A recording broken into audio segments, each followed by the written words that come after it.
Good afternoon, good evening, good morning, champions, and welcome back to another PoV and commentary. And this time we're doing Lady Darkvein on heroic difficulty. Let's get to it. Quickly before we start, I want to shout out my Twitch stream where we go live every Sunday, Tuesday, and Wednesday from 7:30 to 11 PM UK, playing WoW, answering all your Fury Warrior questions. And if you want to further support us, then please do consider giving this video a like, subscribing to the channel, and turning on your notifications. Anyway, on with the video. So this week we're going to be doing it on heroic instead of normal because it's the best fight that we did. We did a lot of pulls prior to this one. It's not optimal, but I'm going to talk through the tactics as I always do and some of the top tips as being a Fury Warrior during this fight. I'll commentate over the whole lot and I'll let you know how to do it. There's a lot going on here and it's a very messy fight, but it's also very doable. So let's jump straight over to it. 5, 4, 3. As always, you're ensuring you're fully buffed up before you go in with everything you need. Charge on in. I got the execute straight off, got myself enraged, got myself a recklessness and like 3, 4, 5 rampages in. A really solid opener. This fight, we'll start with any fight really if you do think as well.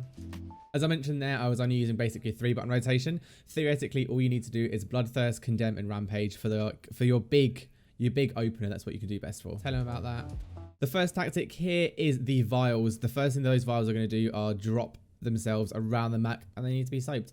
Basically, as you can see in the top corner of the window, there are percentages. What we do is ensure that the other 3 are low and below roughly around 5%, and then that we only focus on one of the jars, keeping it open.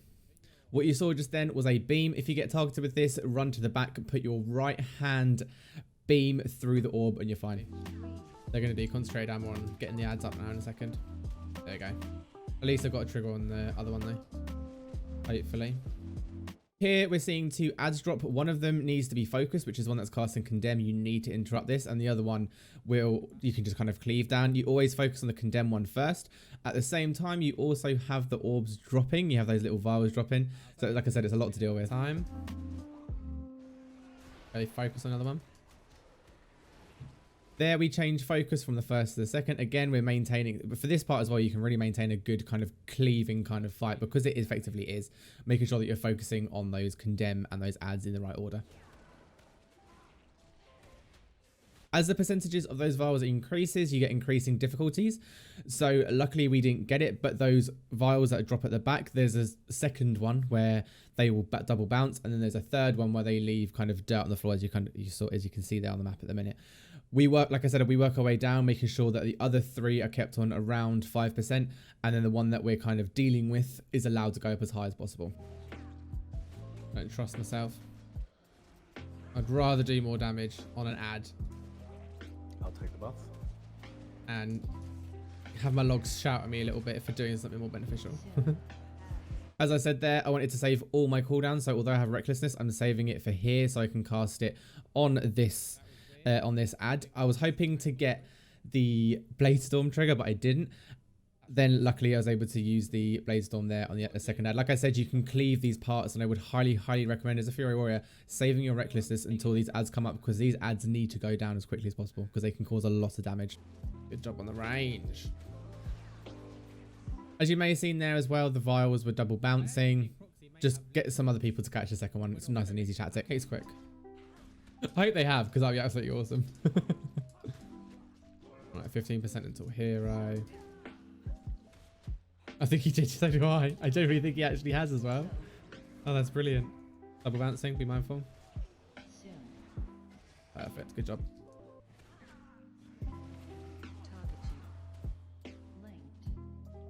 Okay, I got orb on boss. Be careful.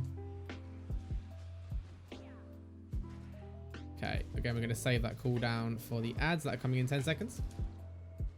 Again here, like I said, I'm saving that cooldown for the ads. Although that recklessness was able to go a little bit earlier, saving it for here, ensuring that I can do as much damage as possible on the condemned target, interrupting it, doing big damage. Luckily there, I got a Blade Storm trigger, so I could actually cleave Darkvein at the same time, which was ideal in the situation. And then straight from there, over to the other end, get that ad down and jump back onto Lady Darkvein. As you can see here, the beams are getting harder. What's now changed is that the beams are pre-connected, so you can't walk through any of them. You can't walk through where the orbs are. If you're in the middle, you don't move. The third difficulty on this is the orbs, where you have to put your beam through, start spinning, and you have to basically move the entire raid forward a smidge. We heroed here. It kind of worked best in our favor to hero in that last 25 because it gets a lot messier here, just for us mainly. I do apologize. We generally thought you'd actually gone off and made yourself a pancake. Did you? Okay. As a whole, depending on how your group works, the 25% mark is a very good time to kind of bump and do the hero here. And then by using that hero as well, you can go back to a 3-button rotation of Condemn, Bloodthirst, and Rampage. Which one is it though, again, like I said, time and time again, the entire fight I'm saving all my recklessnesses until the ads come up. Second ad and the soak.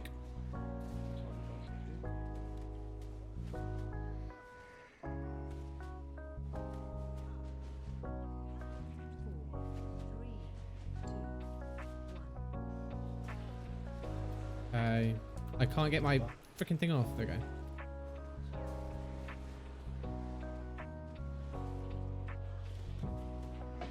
Okay, get this to condemn down quick. Again, here it doesn't matter how low you have lady. Get rid of the condemn. It's going to make your life so much easier if you get rid of that condemn ad. Otherwise, it's not gonna go well if any of those go off.